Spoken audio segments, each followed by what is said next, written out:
Mesdames, Messieurs, bonjour. Très heureux de vous retrouver pour cette nouvelle émission Power Boost. Alors, vous allez le voir, je vais vous présenter un cas qui est vraiment très intéressant et qui montre pourquoi et surtout comment il est important aujourd'hui de bien raisonner ces stratégies d'équipement. Je suis ici à Sérocourt-le-Grand, dans l'Aisne, une région qui est typiquement céréalière, et dans cette exploitation, on a quand même 2500 hectares de terres cultivables, dont 1200 hectares de céréales qui seront d'ailleurs moissonnées dès demain matin. Alors ce qui est intéressant à comprendre, c'est qu'ici, ces céréales seront moissonnées et pourtant, sous le hangar, il n'y a aucune moissonneuse-batteuse. Je vais tout vous expliquer, mais je vous invite à présent à retrouver les news de cette nouvelle émission Power Boost. Le marché français des agroéquipements a reculé de 14,7% en 2014 à hauteur de 5,6 milliards d'euros. La baisse de la production française conjuguée à une baisse des importations explique cette contraction du marché. Rappelons que cette diminution intervient suite à 2 années records en 2012 et 2013. Pour 2015, il est prévu une nouvelle contraction du marché à hauteur de 5 millions d'euros, ce qui représenterait une baisse de 10% par rapport à 2014. Le niveau resterait toutefois dans cette hypothèse 14% supérieur à celui du marché des agroéquipements en 2010. Les instances économiques mondiales anticipent une hausse de la production agricole et une baisse des prix dans les 10 ans à venir. En effet, les prix des produits agricoles devraient diminuer progressivement dans les 10 prochaines années sous l'effet du rendement élevé des cultures, d'une augmentation de la productivité et d'un ralentissement de la hausse de la demande mondiale. En faisant baisser le coût de l'énergie et des engrais, le recul des prix du pétrole contribuera ainsi à faire diminuer les prix alimentaires. François Roulet, bonjour. Bonjour Jean-Paul. Alors, c'est vrai que vous avez un superbe ensemble de moissonneuses-batteuses et puis vous êtes une ETA de Savoie, mais un peu particulière, puisque vous faites la transhumance des moissonneuses-batteuses. Vous partez du sud de la France et vous remontez vers le nord. D'où partez-vous ? Alors, on a commencé la moisson le 15 juin du côté de Montpellier, dans l'Hérault, et on va remonter toute la campagne, en passant par la Drôme, la Savoie, pour arriver en Picardie et finir à Valenciennes. Alors, c'est une super initiative, d'autres entrepreneurs comme vous le font aussi. Comment on devient comme ça, en mouvement, on met ces machines en mouvement, ce qui doit être très compliqué des fois pour le transport notamment, mais aussi peut-être en cas de panne. Alors, pour ce qui est du transport, on fait tout ce qui est moins de 300 km, on déplace les machines par la route. Dès qu'on dépasse 300 km, on met les machines sur des camions. On a des affrétés qu'on prend chaque année, 2 affrétés. Pour tout ce qui est logistique matérielle, on travaille avec des concessionnaires locaux, donc dans le sud avec la CRA, ici avec les établissements de BOF. Et sinon, je déplace un stock de pièces assez conséquent qui suit les machines dans des fourgons ateliers. L'intérêt, évidemment, c'est de pouvoir mutualiser le fonctionnement des machines sur plus d'heures ou sur plus d'hectares. Concrètement, combien d'hectares faites-vous ? On fait à peu près entre 800 et 1000 hectares par machine par an. Voilà. Ça vous permet d'être plus compétitif. Et comment vous faites pour aller trouver de nouveaux clients ? Ici, nous sommes dans une ferme de 1200 hectares. Ce sont des clients que vous avez, je crois, depuis longtemps dans votre portefeuille. Concrètement, comment faites-vous pour trouver de nouveaux clients ? Oui, alors nous sommes dans une ferme qui fait appel à un service depuis 28 ans. C'est la 28e campagne cette année.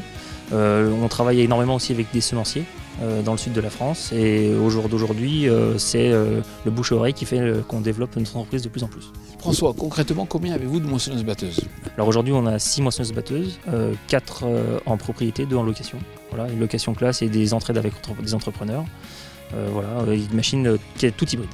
François, on va aller rencontrer le responsable du parc matériel de cette exploitation, mais juste avant, je vous propose de parler de nouvelles technologies en agriculture. On le sait, il va y avoir de plus en plus d'objets connectés dans les champs. Et peut-être une des premières illustrations, c'est les pièges. Vous savez, ces pièges qui permettent de capturer les insectes. Vous allez voir ceux-là, ils sont totalement connectés, ce qui évite d'avoir à les relever chaque soir. On y va ?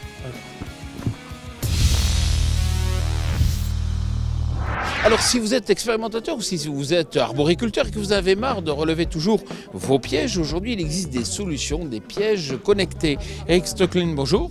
Bonjour. Alors vous travaillez dans une société qui s'appelle Pessol et qui commercialise notamment en France ces pièges qui s'appellent TrapView. Concrètement, ces pièges, c'est des pièges exactement comme les autres, sauf que vous avez mis des caméras à l'intérieur, c'est bien ça ?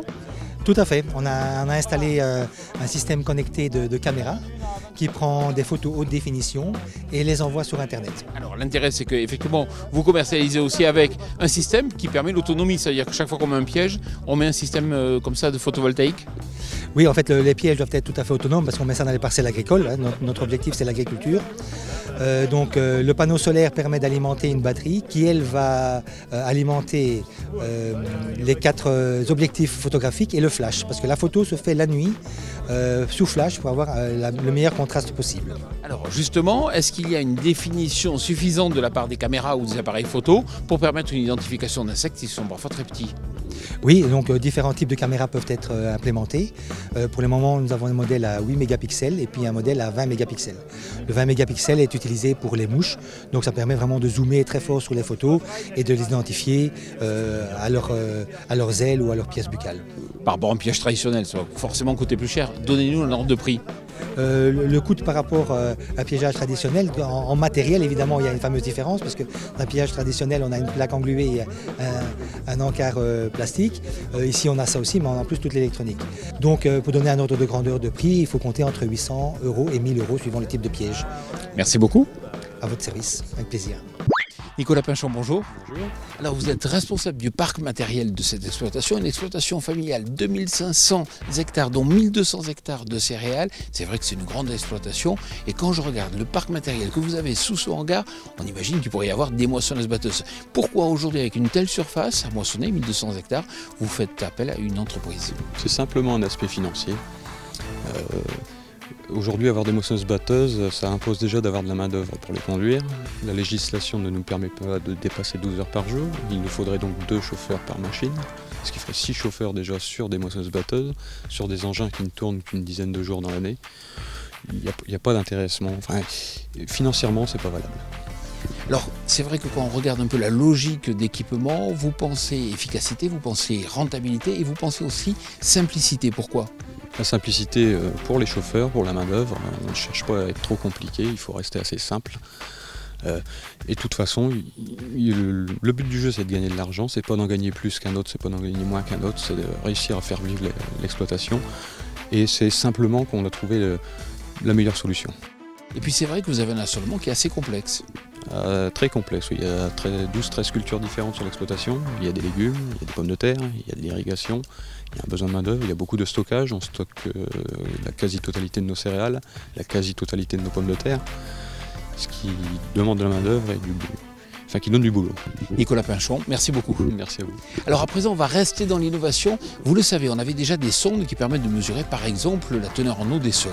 Aujourd'hui, on est capable, grâce à des systèmes de plus en plus virtuels, de modéliser l'évolution de la réserve hydrique des sols. Vous allez voir, c'est particulièrement innovant. Marianne Noalic, bonjour. Bonjour. Vous êtes ingénieur chez Terrena. Alors, il faut savoir qu'en matière de tout ce qui est mesure du climat, appréciation du changement de l'eau dans le sol, il y a des évolutions. Alors, c'est vrai qu'on connaissait les sondes capacitives, mais ça, c'est quand même un problème. Il y a le coût, il y a l'entretien, il faut les nettoyer. C'est vrai que ça coûte quand même assez cher. On va de plus en plus vers de la modélisation. Et vous, chez Terrena, vous proposez un système qui permet de modéliser un peu le devenir de l'eau dans le sol, c'est bien ça?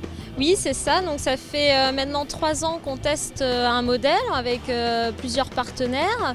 Nos sondes capacitives aujourd'hui nous servent à caler le modèle et aujourd'hui on arrive avec des résultats qui sont plutôt intéressants, un modèle très proche finalement de la réalité de ce que mesurent les sondes dans la parcelle. Ça veut dire que quelque part ce modèle se nourrit de données climatiques ou climatologiques et dans ce cas-là c'est à la fois ce qu'il a plu par exemple dans le passé et c'est aussi une capacité à prévoir? Oui, aussi une capacité à prévoir puisque l'irrigation, le facteur clé c'est bien l'anticipation des tours d'eau. Il faut tenir compte de la durée du tour d'eau, des contraintes liées à l'exploitation en main d'œuvre, en matériel pour apporter un conseil qui soit pertinent pour l'agriculteur.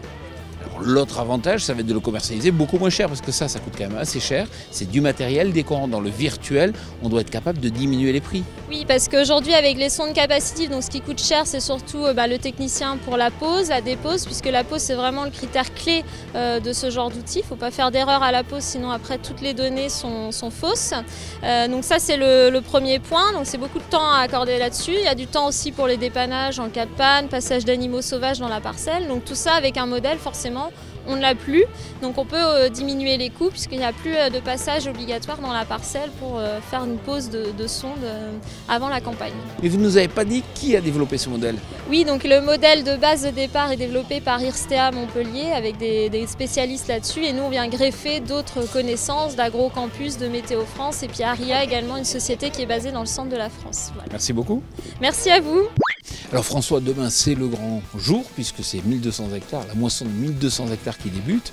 Concrètement, qu'est-ce que vous vérifiez la veille donc du début d'une moisson?